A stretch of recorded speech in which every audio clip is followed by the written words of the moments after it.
ప్రియులారా, బాగున్నారా? దేవుని వాక్యాన్ని క్రమంగా చదువుచున్నారా? ప్రార్థించుచున్నారా?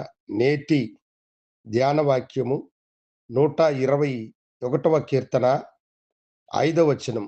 యెహోవాయే నిన్ను కాపాడువాడు. వాగ్దానంలో శ్రేష్టమైనటువంటి వాగ్దానము ఇది. దేవుడే మనలను కాపాడువాడు. ఒక చిన్న పాపను పరిశీలించినటువంటి డాక్టరు ఆమె గుండె 70% రక్తనాళాలన్నీ బ్లాక్ అయిపోయినాయని, 30% మాత్రమే అవి పని చేయుచున్నాయని, కనుక ఆ బిడ్డకు ఆపరేషన్ చేసిన ప్రయోజనం లేదు.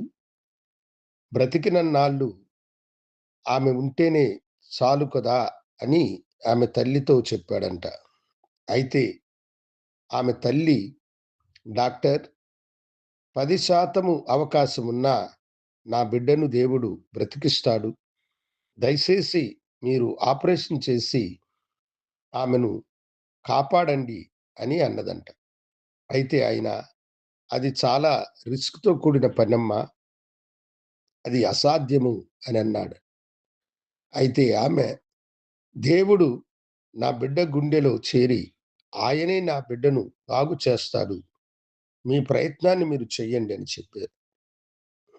ఆ బిడ్డకు ఆపరేషన్ చేసేటప్పుడు ఆ బిడ్డ దానికి ముందు ఆయనతో, డాక్టర్, నా గుండెను మీరు కొయ్యబోతున్నారా అని అడిగిందంట.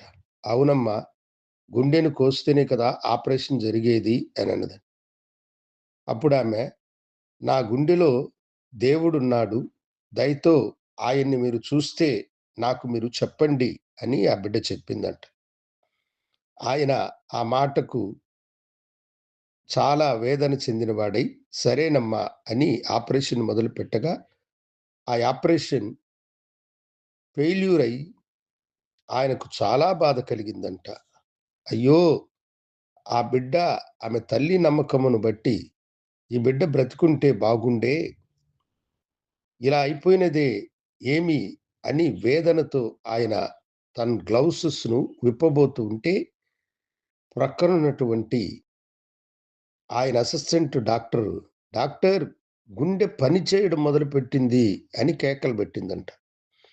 వెంటనే ఆయన సుధారించుకొని చూసినప్పుడు, వెంటనే గుండె పని చేయడం ప్రారంభించింది గనుక అన్ని మెషిన్స్‌ను ఆన్ చేశాడంట. ఆశ్చర్యకరముగా ఆ బిడ్డకు అద్భుత స్వస్థత కలిగిందంట. అప్పుడు ఆ వైద్యులు నిజముగా ఆమె హృదయములో దేవుడు ఉన్నాడు అని గ్రహించింది.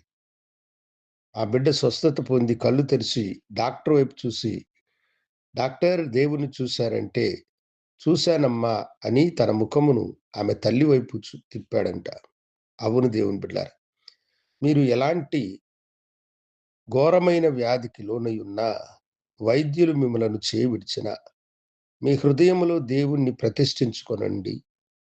కల్వరిమూర్తి అయిన యేసు మిమ్మలను మీకు స్వస్థతనిచ్చి తన గాయముల చేత మిమ్మలను బాగు చేయునుగాక.